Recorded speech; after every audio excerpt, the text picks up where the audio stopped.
Hi everyone, I'm Donna Stellhorn, your practical astrologer, and today we are talking about the new moon. It's on April 27th. It's at 7 degrees of Taurus, and by the time we have this new moon, Venus has gone direct and it's starting to separate from Saturn. What does this mean for you? That's what we're going to talk about. Welcome everyone. This video starts with a short overview, then we're going to talk about your sign and the predictions for love and money, and then at the end of this video there is a short bit on activating your part of fortune, so you're going to want to stay all the way to the end. And if you would like a copy of your chart so that you can follow along in these videos, I'll send you a PDF. There's a link in the description.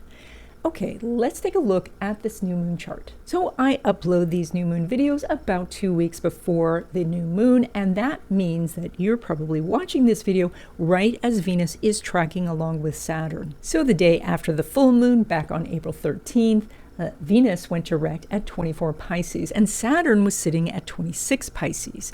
And so Venus is love and money and all the things you desire, and then Saturn is a brick wall. And so what this means for people, in general, is that everyone has the feeling that they're not getting what they want. So when a planet turns direct, it starts out moving very, very slowly, and Saturn already moves very slowly, and so now Venus and Saturn are doing this very slow waltz together as they go forward. They're almost like chained together. Now Venus would like to lead. Venus would like to lead you towards more money, better relationships, and everything that you want. But Saturn, the planet of hard work and discipline and restriction, is holding on to Venus very tightly now. So by Monday, April 21, both Venus and Saturn are at 26 degrees of Pisces. And now the North Node is there too. Now the North Node is your life path. And so Venus is what you want. Saturn's the strict father telling you what you need to do. So, and then with the North Node, you need to follow through because this is the direction to go. So in other words, over this 2-week period on the approach to the new moon, the correct way to go is the hard way. And if you're uncertain about which direction, take the uphill route. That's going to be the best way to get to what you want. So from April 21 to April 24, we're really doing that energy. And then on April 24, Venus starts to separate and move past Saturn. And from there, then the hard work that you've been doing starts to yield some rewards. Basically, at that point, you eat your vegetables and dessert comes. And then we're going to see Venus start to pick up some speed. So by April 27, Venus is a full degree separating from Saturn. And that means that they are becoming two separate entities, that the rewards are no longer tied to how hard you're working, how austere you are. And then by April 30, Venus is in Aries. And not only are Venus and Saturn separated, but at this point they're in different signs. And so now they really feel like there's some relief here. And so people basically all over the world are going to breathe this sigh of relief, especially those in the stock market. So because things feel a little easier. But don't be fooled. Venus is going to run smack dab into Neptune in Aries. And this is, such a desire for relief that people go overboard. And that is, the person who has one drink will have 10. The person who spends $10 may spend $500. The Venus-Neptune conjunction is like a scammer's dream because the scammer can promise anything and the person's ready to click. So you want to give Venus a few days, even though you may be feeling better, but give Venus a few days to get past Neptune and past that confusing energy. And then you can say, okay, now things will settle down, smoother waters are ahead, and we have this calmer month of May that we're going to enter into. So the bottom line here is that we're not going to really feel this energy of Taurus, which is about contentment and comfort and a steady paycheck. We don't really feel that until we get a few days into May. In this 2-week run-up to the new moon, be very aware that the best way to get what you want is to be disciplined, to be focused, to be working hard on a goal. And then as you do things, then you're going to start to see the rewards as Venus pops out and gets past both Saturn and Neptune. Okay, Libra, this new moon falls in your area of power, and that means that it's time to examine if you are in your power, if you are taking your power, or if you are abdicating your power, giving it away by not making a choice, by allowing other people to control the situation or make choices for you. Now, at the same time, Venus conjunct Saturn is below the horizon in your area of work. So this means you're probably very busy during this time, working a lot. If you are looking for a job, this would say that you're getting a job and you're starting very quickly, so that the energy here is very much about you are so busy, it's hard to pay attention to the questions about power that I was just talking about. It also is that you might be quite tired. Maybe you're not sleeping well, or maybe your priorities are out of whack. Maybe you are doing everything for everyone else and forgetting about yourself, or you're spending too much time trying to escape situations that could be resolved if you were present in the moment. And if you would like to know what's ahead for you in 2025 and 2026, I do readings. There's a link in the description. Now, when it comes to love relationships, specifically new love, Venus is making a very nice sextile with Uranus. This is an opportunity to meet somebody new, especially someone who you find that kind of electricity with, you find a true attraction with. So now this comes on the heels of what I just said about being very busy. So that's the biggest issue for you, is making the time for social occasions. So, but in a social occasion, you can not only meet someone to fall in love with, but you could meet someone who could help you in your business, help you with your career, or give you assistance in some other aspect of your life. So do try to make the time for those connections. Now, when it comes to existing love relationships, the energy is quite good. You are doing a trine between Venus and Mars. It's an out-of-sign trine, which means that the energy between the two of you may not be so obvious to others.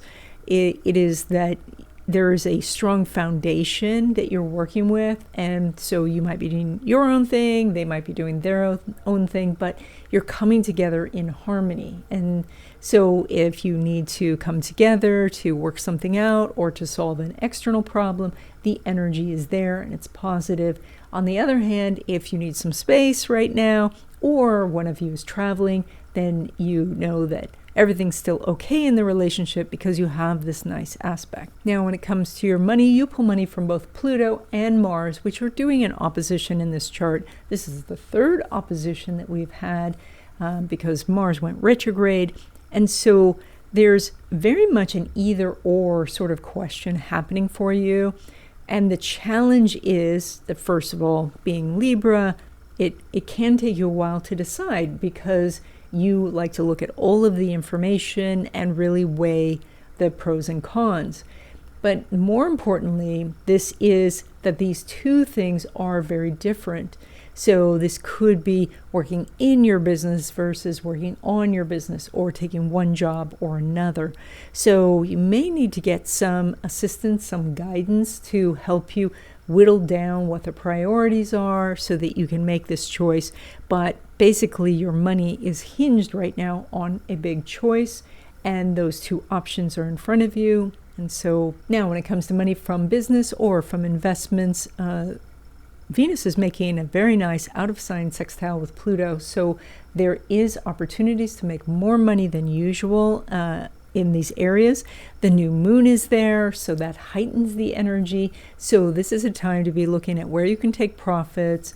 This might be a time where you're raising prices. You may get some good stock tips, or find the balance for your portfolio, but you do look like you're making more money than usual over the next 2 weeks. And when it comes to money derived from career, so that would be a paycheck, the sun is both making a square to Pluto as well as Mars.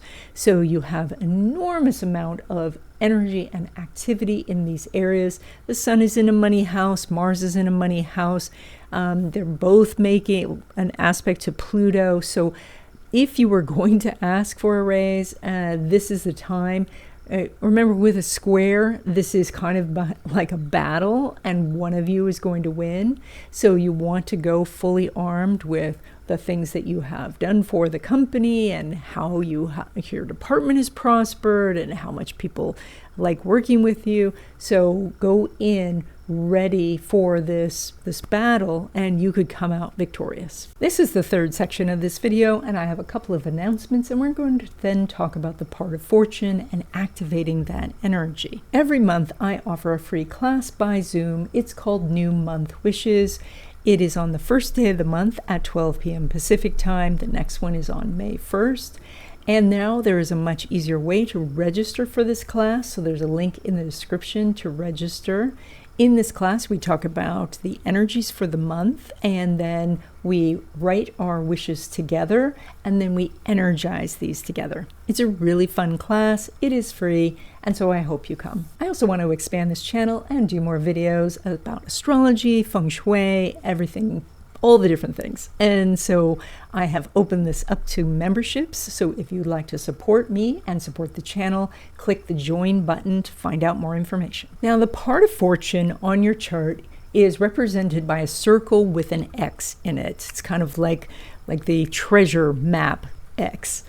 And the part of fortune is actually a mathematical calculation between sun, moon, and ascendant. It is very helpful for people who don't know their birth time because the part of fortune can be used as an alternate ascendant. You know, back in the old days, it was pretty rare that people wrote down a birth time. So the part of fortune was widely used for this purpose. And by fortune in this case, we mean opportunities to make money, to make good connections, to be in the right place at the right time, and to receive what you want. Activation of part of fortune comes through transits, and so any strong transit would affect it. If you would consider maybe a transit from Mars, that would be, then activity would happen. So for an activation by transit, I would do 2 degrees on approach, 1 degree separating. So that means if your part of fortune is 10 degrees, when Mars gets to 8, then it is approaching by 2 degrees. And then when Mars gets past 11, it has separated by 1 degree. And so that would be 2 degrees on approach, 1 degree separating. And that's the time period where you would feel that energy. For a transit of Mars, that would be about a week.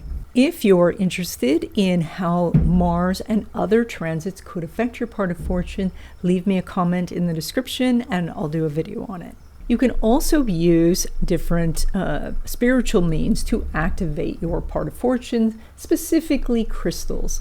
Crystals attract energy and they create a focus, and so they are very useful for connecting with this energy.